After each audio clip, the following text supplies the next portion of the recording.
Oftentimes, I say that the easiest way to define courage or authenticity is the courage to tell the truth. Then what is the solution?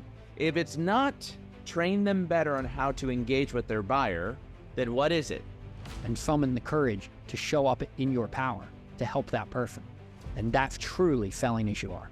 There's personalization to what you talk about, and then there's relevant personalization. Which wasn't personalized because it was some AI that actually did the writing, and there was no research and there was no thought put into it. So the personalization, when it goes both ways, that's when it is truly personal.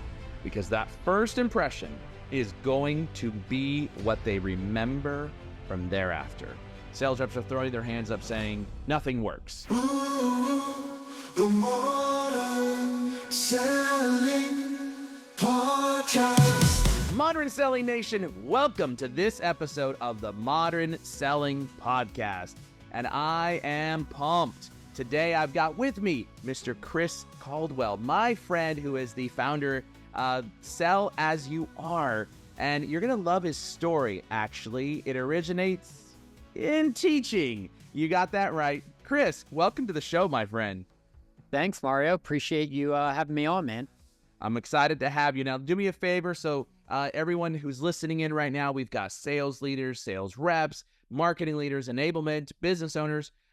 Do me a favor. Just give us a little background about who you are, and then I've got a special question for you. Sure. Yeah, of course. So as you mentioned, I'm founder and CEO of Sell As You Are. Out here in Southern California, we are a sales training and coaching company. And I started off my career as a teacher, got into sales, ran my own sales team, and now I'm, about 3 years ago, almost exactly 3 years ago, I launched Sell As You Are.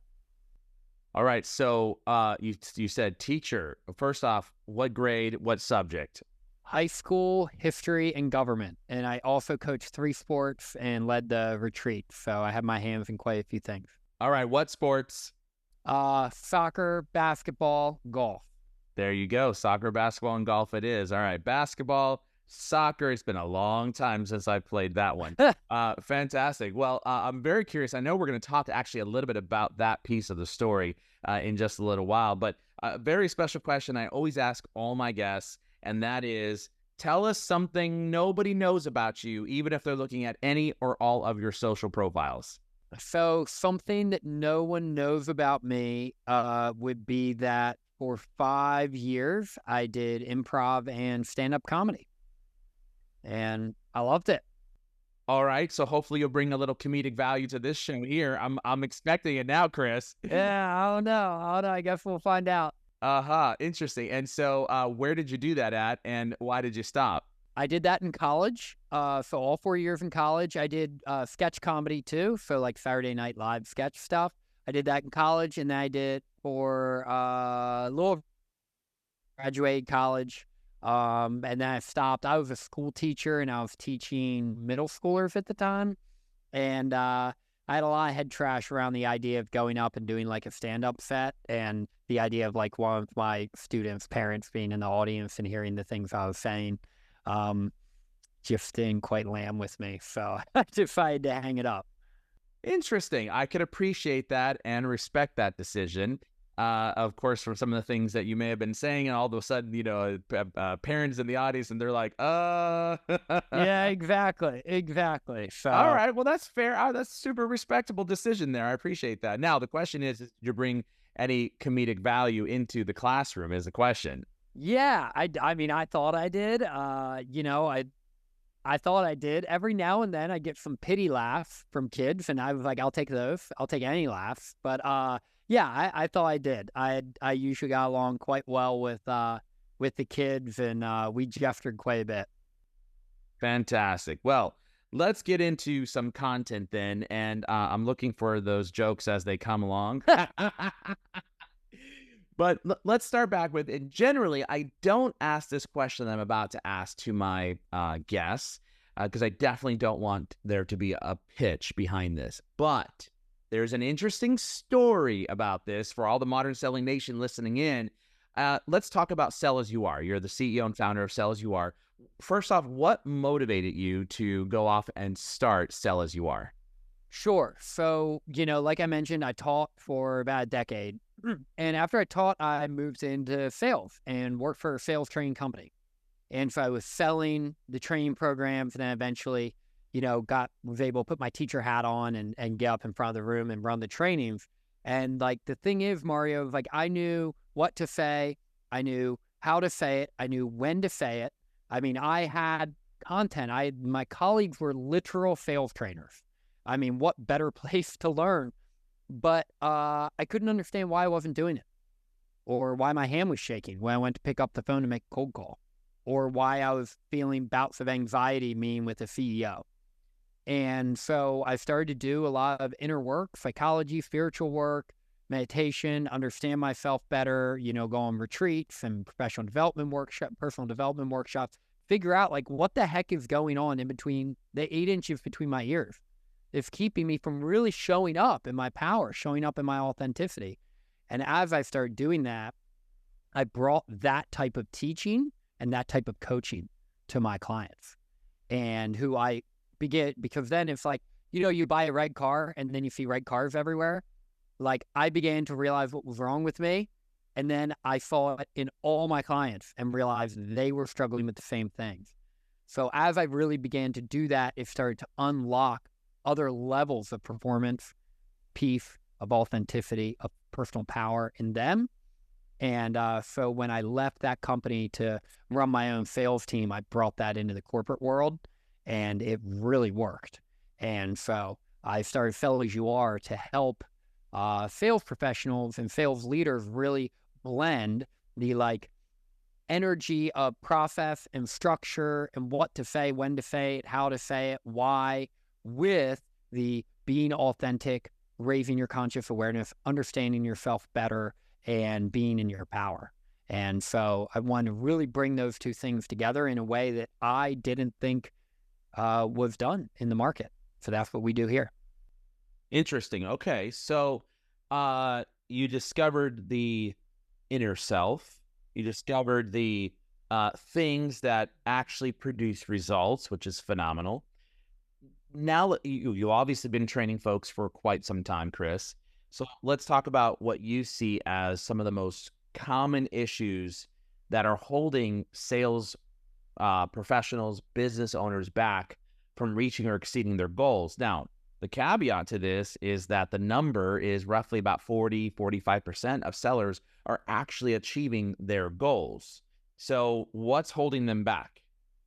So, loaded question, a lot of different directions we could go with it, but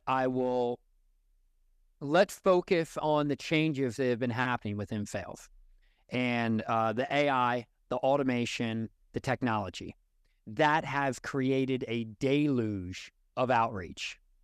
And because of that, the outreach has become dehumanized. And more often than not, companies are hiring these sales professionals, and God bless them, they're right out of high school or right out of college, and their original training is, okay, this is how you run a cadence, these are the email scripts, to click this button, click that button, send this thing, you connect with this person, then pitch flap them on LinkedIn, whatever it is, right? And that's how they're taught. And what ends up happening is when people do stuff like that, they begin to lose agency in what they're doing, like personal agency in what they're doing and why they're doing it. They begin to lose their own voice. They begin to lose their own power, their own unique expression. And so what I'm seeing more and more often are watered down people who are afraid to challenge the prospect, even from a place of love and truth, people who are afraid of being annoying, afraid of being a pest. Oftentimes with our clients, especially corporate clients with teams, I'll say, okay, without thinking, Rorschach test. I want you to write down the first five words you think of when you hear the word salesman. Not salesperson, but salesman, because that reminds them of for whatever reason, a more old school version of a used car salesman. And they write down all these words like sneaky, slimy, greedy, aggressive, selfish, myopic, overbearing, relentless. I mean, these words that are not positive words. And I said, and we go through the exercise of, okay, so I'm talking to a room full of 40 people. whose entire livelihood depend on them succeeding in their role. And the entire state of the company depends on you 40 people succeeding in your role.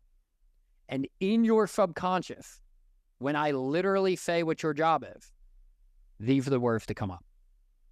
Right? Yeah, like you wouldn't find that. And you would never get a room full of teachers and say, what 5 words come up when you hear teacher? They'll say, helper, selfless, mentor, guide, passionate, loving, caring, kind. Same with nurse. Same with lawyer. Well, maybe not all lawyers, right? Same with accountant. Same with, all of this. And so what happens is like we go into sales. We have 18 or 22 or 30 or 40 years of buying experience. So we have these stories about salespeople in our mind. And we are so hell-bent on not being one of those guys, because we only remember the really terrible experiences, that we actually overcorrect way too far in the other direction. Give up all our power, all our agency, all our truth, all our professionalism. And then we end up wondering why we can't succeed. And then we're given AI tools and easy outs to then make it seem like we're actually doing our job. But sending 250 emails is not selling. And so that, I think, is sort of the crisis that most sales professionals face. And entrepreneurs also. Same thing. I just, had a call with a woman who owned a marketing agency, and she just started it. And same types of things. Well, I don't want to bother people. Well, they said they called me back, but they didn't call me back. Oh, they said they really wanted to work with me and to call them back in 4 months. And it's like, no, this is not selling. Like, you're not selling. You're just getting your emotional needs met. And that's the challenge. So I think what I hear you saying is a couple of things that are holding sales professionals back is that we've given them these tools and technologies to basically help make them more productive, automate certain activities, and essentially it's creating, well, you didn't say this, but a mind-numbing, brainless exercise of what you use the term as, and I love it, pitch slapping, right? And basically what we've done is we've taken bad emails and we've now scaled it more of, and we've moved that over to other venues like LinkedIn, where we're taking the bad emails and the pitch slap and putting them onto LinkedIn and mails. And then sales reps are throwing their hands up saying, nothing works. It's not working. I'm not getting leads. So tools, technologies that are designed to help us, but something is missing. And what's missing, I think what I hear you saying is the ability to be authentic, the ability to think, the ability to personalize, the ability to think about the human. Tell me more about that. Well, yes. And I also think that the environment has set up a structure in which you do not have to act with courage. And courage is the solution to all of our problems. And, so when you, think about it this way, Mario, an 18-year-old now, do they ever talk on the phone? Do they ever have a conversation on the phone with one of their friends? Yeah, my 14-year-old, it's all about text. And then when they're together, I have to actually take all of their his friends' phones away and his phone away to actually have a conversation, because they're sitting next to each other and they're actually playing on 2 different games and looking over and laughing, and that's how they get their connection. Yeah. And so when you think about the reality that every sale happens in the midst of a conversation, and you're raising a generation of sales professionals who don't know how to have a conversation, and you're giving them tools to actually enable them to find some modicum of success, not having to have a conversation, then all you're doing is just enabling them to not have to actually become skilled sales professionals. And so that's the issue that we're dealing with. So then when they do have the opportunity to have a conversation, to talk, to go on a discovery call, they just don't have the courage and the personal power to really guide that conversation in the way it needs to be guided. And I'm 38 and I talk on the phone less than I used to. I mean, I'm guilty, right? Like, I don't talk to my brother as much as I used to because we're texting all the time. I don't talk to my parents as much as I used to because we're texting all the time.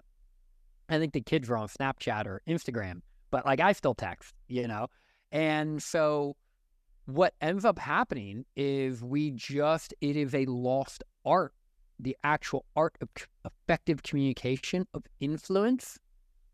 And if every sale happens in the midst of a conversation and our sales professionals are not having conversations, and when they are, they're not guiding them in the correct way to solve the problem, then you're going to have an industry of people who are failing. And then they're looking around like, why am I failing? It's like, because you're not selling. That's why. You're a salesperson who doesn't sell. You're a salesperson who at the end of the week sent 280 emails and made 11 calls. Went to no networking events, did not knock on any doors. You connected with people on LinkedIn. You didn't send them videos. You didn't send them messages about them. Like, what do you expect? And I think that that's sort of the rubber's really meeting the road in the sales industry right now, in which it's, like we need professionals, people in sales who are professionals, not amateurs. So you mentioned the word courage, but I guess I'm missing the connection here, Chris. Courage to do what? Yeah. Usually courage involves any type of action that we take that is extensive of our comfort zone. So using your son as an example, right? It takes courage for he and his friends to put their phones down and to genuinely connect with each other because it's uncomfortable, right? It takes courage for us to have hard conversations with our spouses. It takes courage for us to pick up the phone and call people that go fly a kite and hang up on us, right? It takes courage to push back in the moment when a prospect hops on the call and says, okay, show me what you got. And you don't even know what their problem is. It takes courage to stand there and say, hey, I understand you want to understand our rates and what we do, but would it be all right if I just ask you some questions first to make sure we even could help you with your problem? That type of courage brings trust and it brings respect.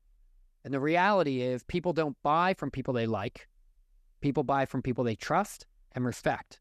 And usually if you respect someone, there is a likability built into it, right? Because you don't respect people who treat other people poorly. You don't respect people who are rude or out of integrity. You respect people who have qualities that you admire.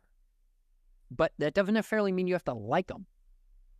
So the challenge is that as sales professionals come into sales, and even ones that have been in sales for a while now, they are unconsciously getting their emotional needs met through sales, which I know intimately because I did that for way too long. And they're relying on these tools and hiding behind screens that keep them from having to operate with real courage. And when you don't operate with courage, you do not ever earn people's trust and respect. And so without that and the willingness to get outside your comfort zone and to act with courage and to show up and to be willing to hear a no and get rejected and to go knock on the next door, without doing that, you're not respecting yourself.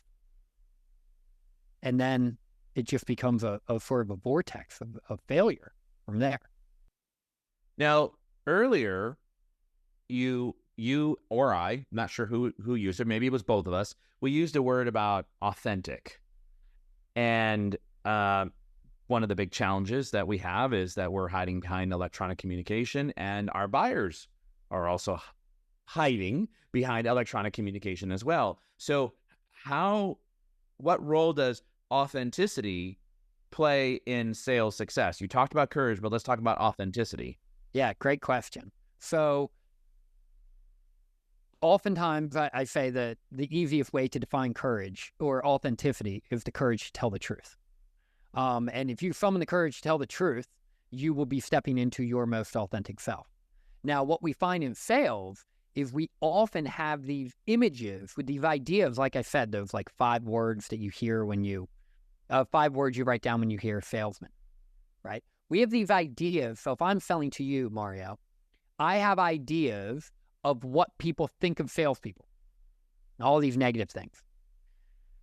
I think that in order for you to buy from me, you need to like me. Ipso facto, I do not want you thinking any of these things about me: greedy, selfish, pushy, aggressive, etc. So when I show up, I unconsciously modulate my behavior, becoming inauthentic in my expression, in order to try to be the version of Chris Caldwell that I think Mario thinks he wants me to be. And when that happens, I give up all my power. I become compliant. I just become a glorified order taker. And I likely am going to give up a bunch of free consulting. And that inauthenticity, and what we work with our clients on, if in finding their authentic selves, selling as they are, is like remembering who you really are, the power and the agency that you truly have, that you have just talked yourself out of for whatever reason, because you are trying to unconsciously get your needs met in this conversation, as opposed to actually helping the person that you're talking to. So the authenticity isn't in our way of teaching it. It's very empowering. It's not like, oh, you don't like to do those behaviors. You don't like to do those things. You don't like to ask those hard questions. Oh, that's okay. Just sell as you are, and you don't have to ask those. No, it's the opposite. It's, well, face your fears. Hold a mirror up to yourself. Understand how you're sabotaging yourself, and summon the courage to show up in your power to help that person. And that's truly selling as you are. There's an interesting story that this reminds me of. So I had a client, and that client purchased a large training program from us here at Vengreso. And we did a big performance at the annual, sales meeting that we had. And then there was absolutely no engagement after that. We tried launching all the rest of the 12 months worth of programmatic process, training, coaching, all those things. We tried rolling them out, and they got the organization or the client essentially disengaged. And so while we had all the emails for all the users and we can send them all the invites, that if a sales leadership team is not directing a sales team that they should do something in order to be able to improve, what does the sales team usually do? Do nothing, right? And so literally launch, got everybody all riled up, did our first training event, and we had a good solid 60-70% participation rate. And after that, within 2 months, we went from 60-70 to now 0%.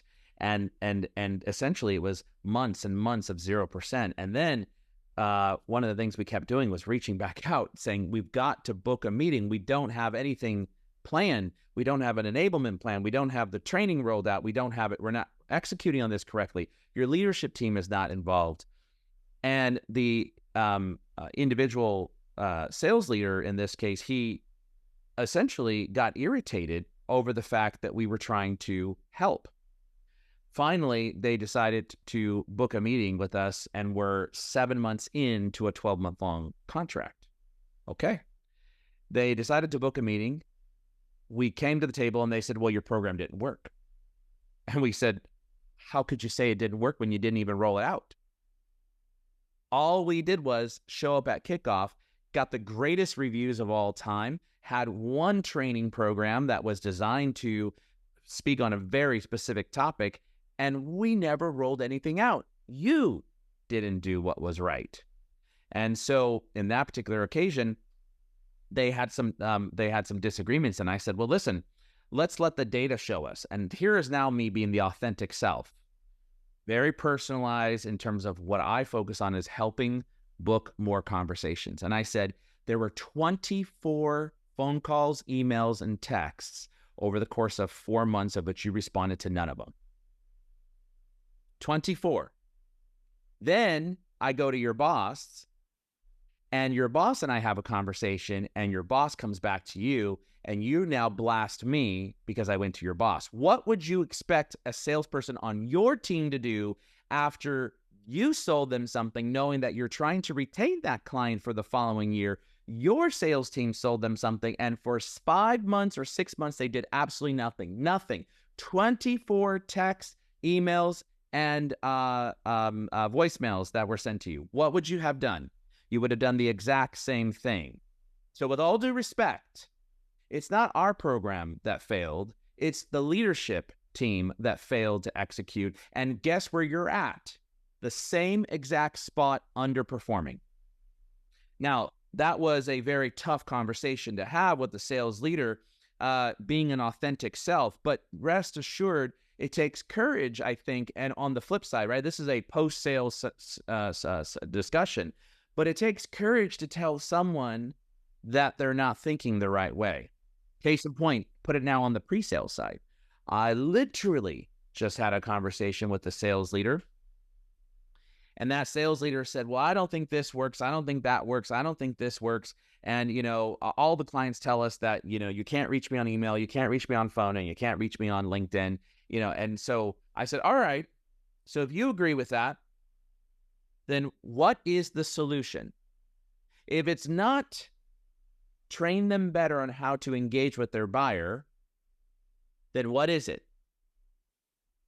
And they said, well, actually, I really don't know. And I said, with all due respect, you can't not have a solution. You're the senior sales leader. You have to have a solution. And so barring you don't know, that's not the answer, because guess what your team is going to do? They're going to do nothing too. At the end of that discussion, now that was a tough discussion. And I said twice, with all due respect, right? I sat in your shoes. At the end of that discussion, recently, we were told, okay, let's go ahead and move forward with the proposal. And so these are the types of conversations that take courage, I think, is what you're talking about. Be able to help a customer understand, like, I'm not here just to make a sale. I'm here for a long-term value so that you continue to buy, and I don't have to go and take that revenue and fill it back with somebody else, right? I want to help you solve problems or a problem. And I think the key is as sellers, we've got to be able to focus back on what is the problem and how do we solve that problem. What are your thoughts about that? Yeah, I think you're absolutely spot on with that, in that I was once asked, I was on retreat about a month or two ago, and I got to know one of the guys pretty well, and just on a personal basis. And he said, hey, man, I'm really curious. And it was funny. He said, I never ask these things on these retreats to people I meet, but I got to ask you, what do you do for work? And I just told him, like, hey, I have a sales training company. I'm like a sales teacher. I teach people how to sell. And he said, he said, what's the number one thing you need to be able to do to be successful at sales? And I said, well, in 2024 and beyond? He said, yeah. I said, you have to be willing to make people appropriately uncomfortable in order to help them. And that is the courage that you were talking about. It was like, that conversation is a difficult one.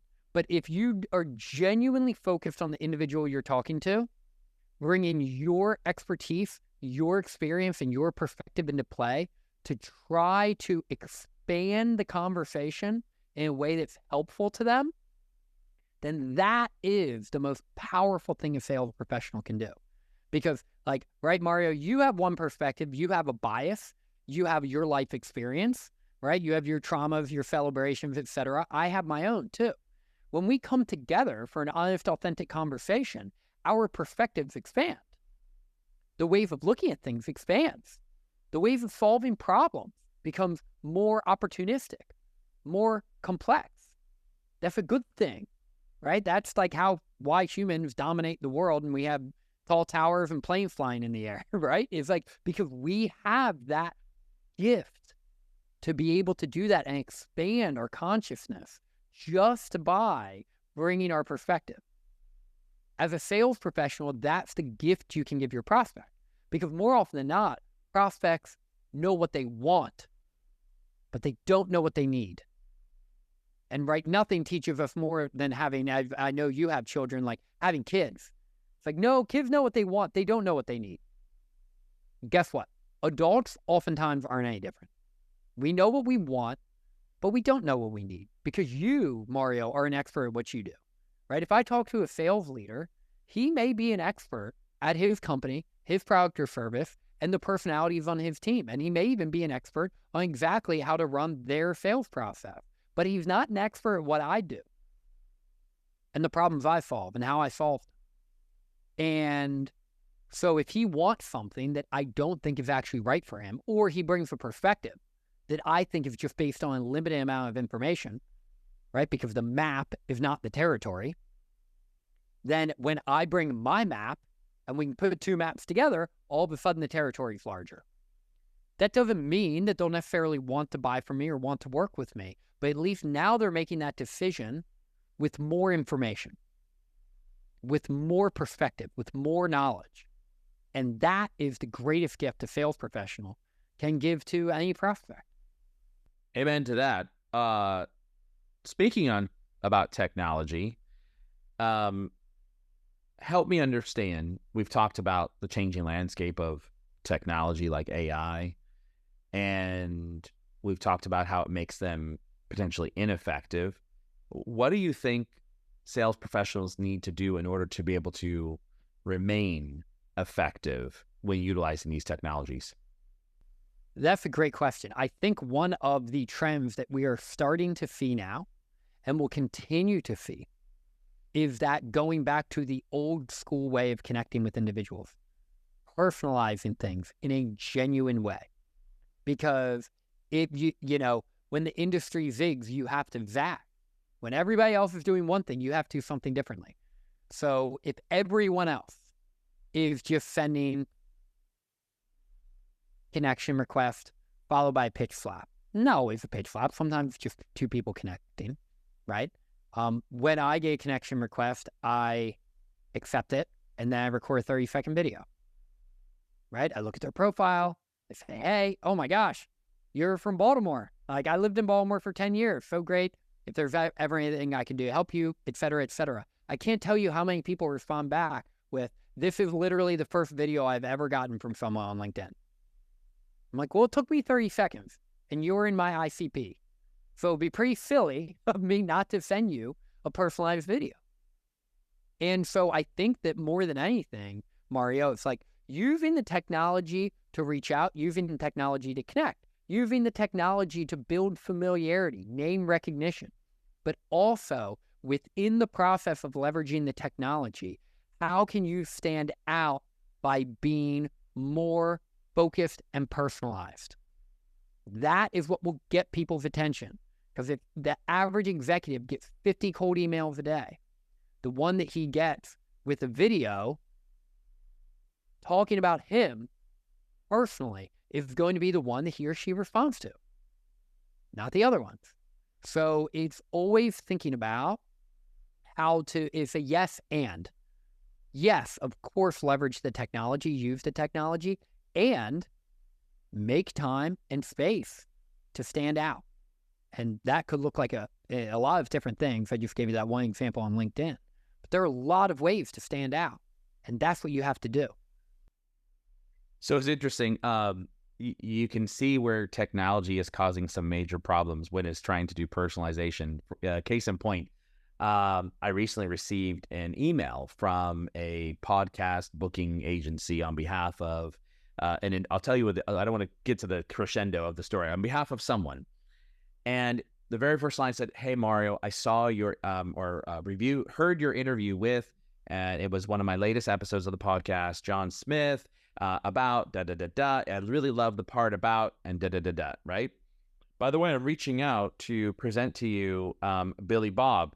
Billy Bob is Dr. Billy Bob, Chief Cancer Research Officer of Hospital ABC, who wants to showcase why cancer research, da-da-da-da-da-da-da.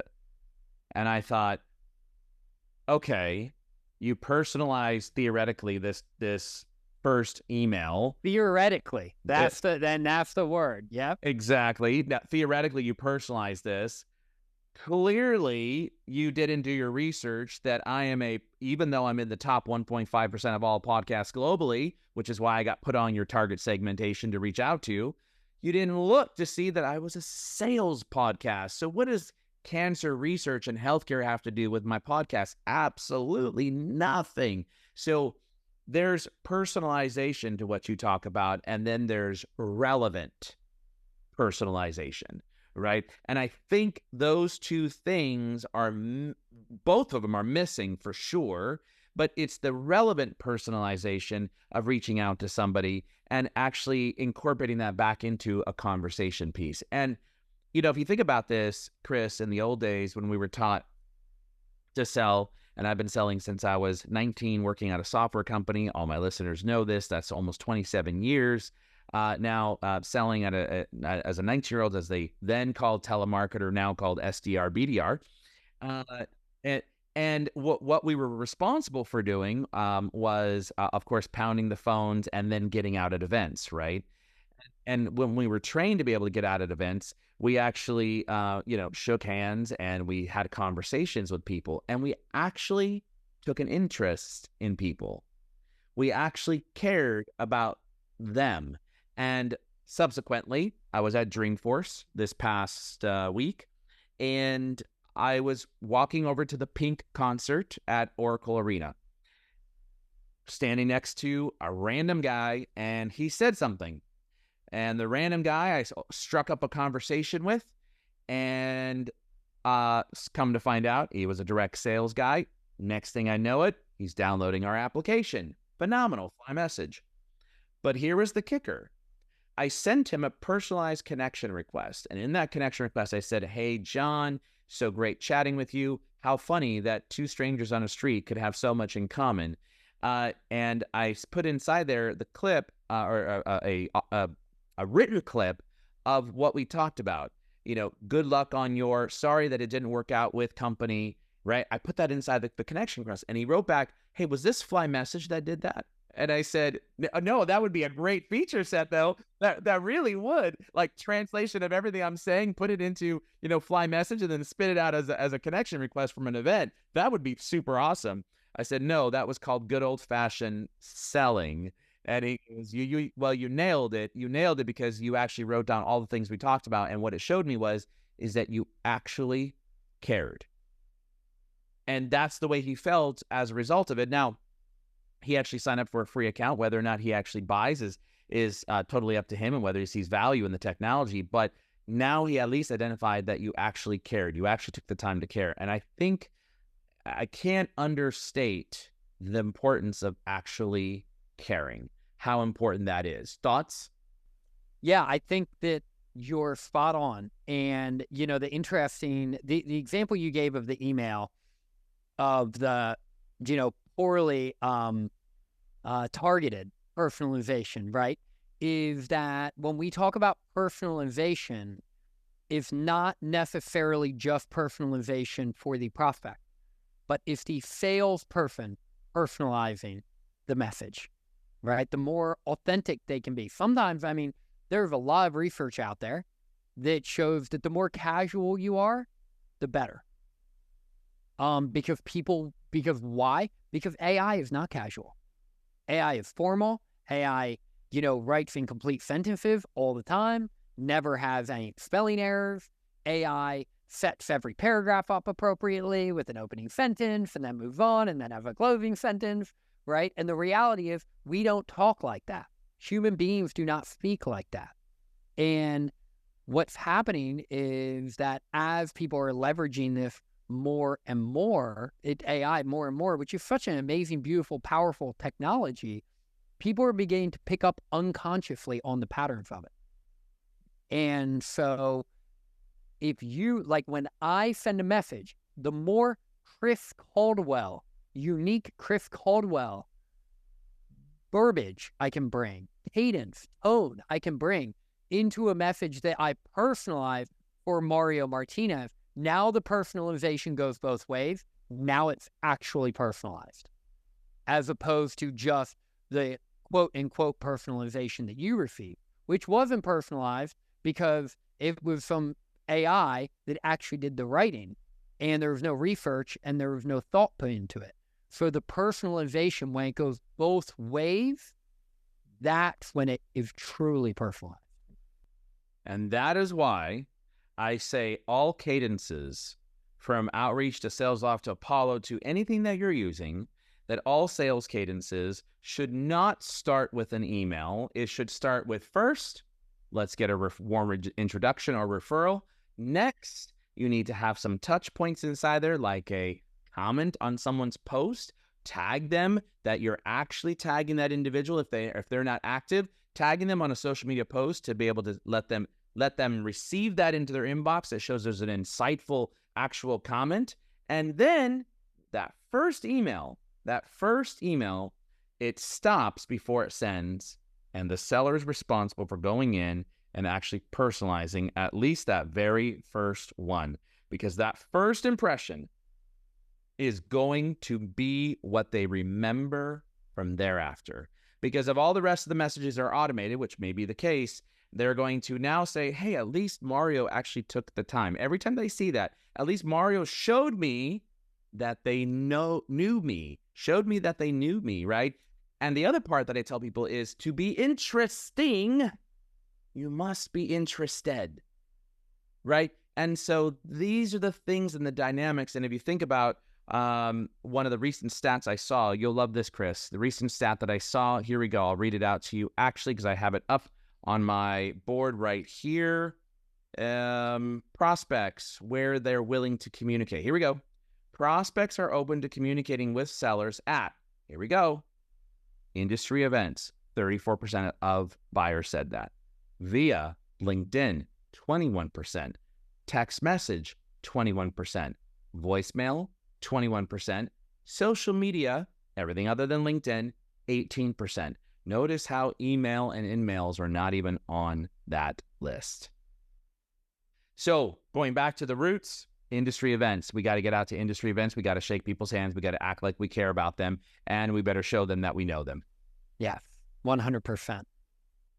Well, that having been said, this has been a great discussion here, Chris. If people want to connect with you, they want to reach out to you, what's the best way? LinkedIn, Twitter, X? Yeah, LinkedIn. LinkedIn is my platform. That's really where I'm on, other platforms, but I personally am in LinkedIn pretty much every day. So it's just Chris Caldwell, CEO and founder of Fellas You Are. There are a lot of Chris Caldwells out there. I'm the one that runs Fellas You Are and lives in Capistrano Beach, California. So that's me. Or they could just, if they can connect there, shoot me a DM, or they can shoot me an email, chris@fellasyouare.com. Fantastic. And one last question for you, buddy, and that is your all-time favorite movie. What is it? Oh, Dumb and Dumber.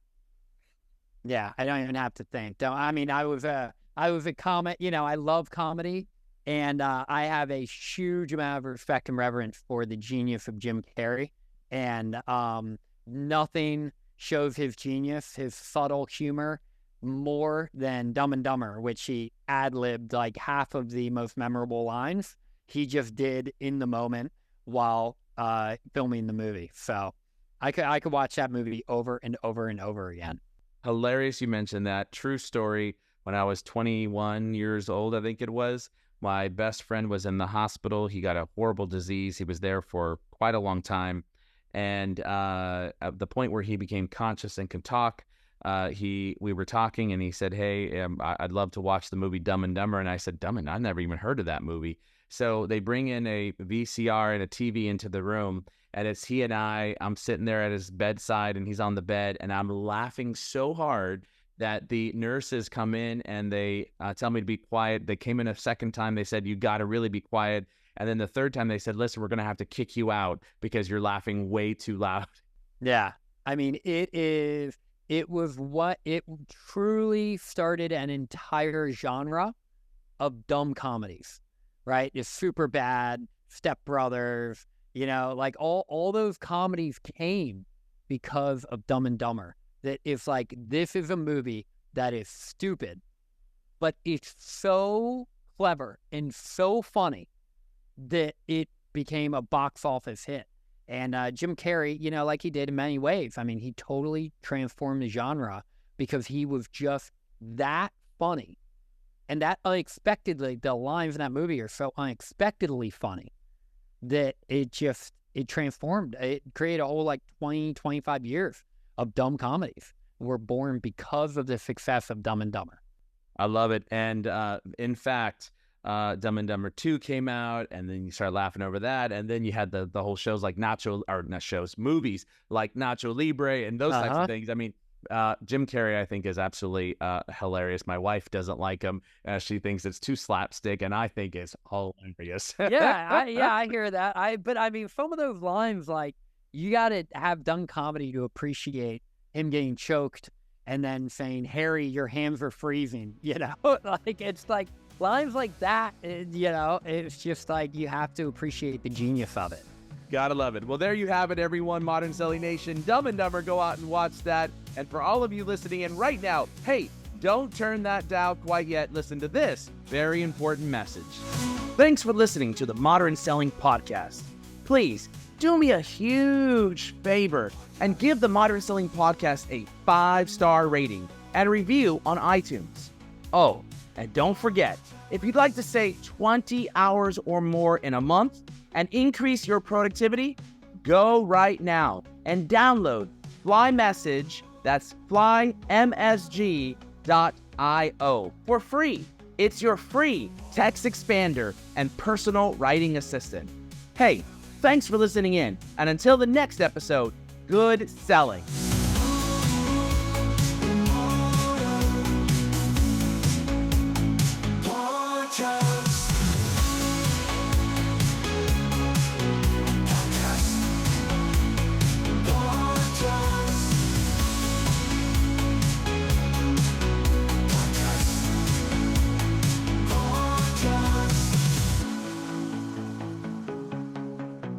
Podcast.